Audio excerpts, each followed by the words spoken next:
জয় ঠাকুর শ্রীরামকৃষ্ণ। আচ্ছা, তোমাদের সুন্দর কথা বলি। আমার ছেলে বলছিল, একজন প্রশ্ন করছিল, আমার ভক্ত ছেলে, যে আজকাল যে মেয়েরা বিয়ের পরে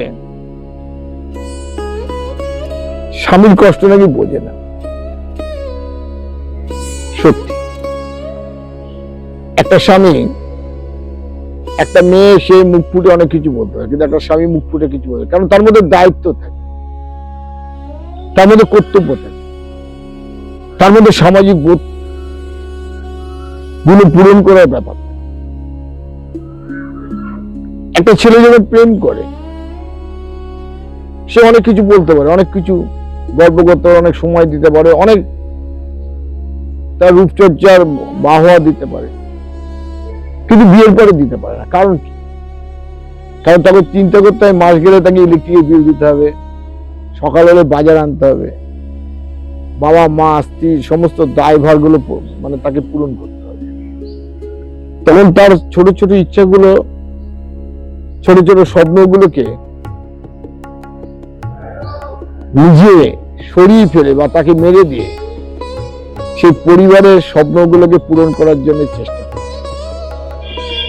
সে নিজে না খেলেও পরিবারের জন্য সে খাবার কিনে নিয়ে আসার চেষ্টা করে, কিন্তু পরিবার এই জায়গাটা বুঝতে চায় না। কারণ সে তো জানে যে আমার স্বামীর আয় এত, তাহলে তাকে আমি কি করে এর থেকে বেশি আমি প্রত্যাশা করতে পারি। আজকে দেখা যায় মানে এক্সপেকটেশন এতটা হাই। যখন সে বাপের বাড়ি থাকে, মেয়ের আমাদের, তখন বাবা মা ভাই বা অনেকের বোন, কে একটাই মেয়ে হয়তো, বাবা হয়তো এক্সপেকটেশন গুলো, তার প্রত্যাশা গুলো কিছু পূরণ করে, আর সেই অভ্যাসটা সে মনে করে আমি স্বাধীনতা পেয়ে গেছি, বিয়েতে মানে একটা স্বাধীনতার জায়গায়, আমি আমার নিজের সংসার, এবং সেখানে মনে হয় যে এটা আমার স্বামী যেহেতু সেগুলো আমাকে পূরণ করে। কিন্তু আমাকে বুঝতে হবে যে আমার স্বামী এইগুলো পূরণ করার জন্য কতটা তার যোগ্যতা আছে বা যোগ্যতা অধিকারী। আমি যে আশা করছি সেটা কতটা সে পূরণ করতে পারে। আর একটা ঘটনা হচ্ছে যে আমি আশা করছি, সেও তো আমার কাছে কিছু আশা করতে পারে।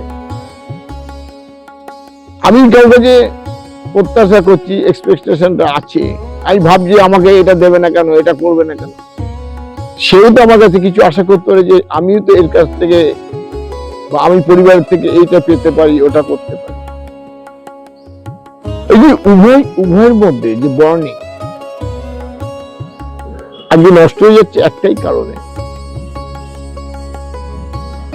ওই শুধু নিজেকে চিনতে শিখেছে, নিজেকে বাদ দিয়ে অন্য কাউকে চিনতে তাকে শেখানো হয়নি।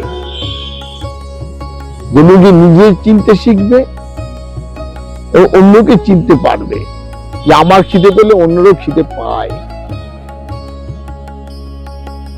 সেদিন থেকে সে বুঝতে শিখবে যে আমি যখন একটা আশা করছি, তাহলে আমার কাছে কেউ আশা করতে পারে। তখন উভয়ের যখন বোঝাপড়াটা সমান হবে না, তখন এই দ্বন্দ্বগুলো আর থাকবে না, তখন সংসারটা সুন্দর হবে। জয় ঠাকুর শ্রীরামকৃষ্ণ।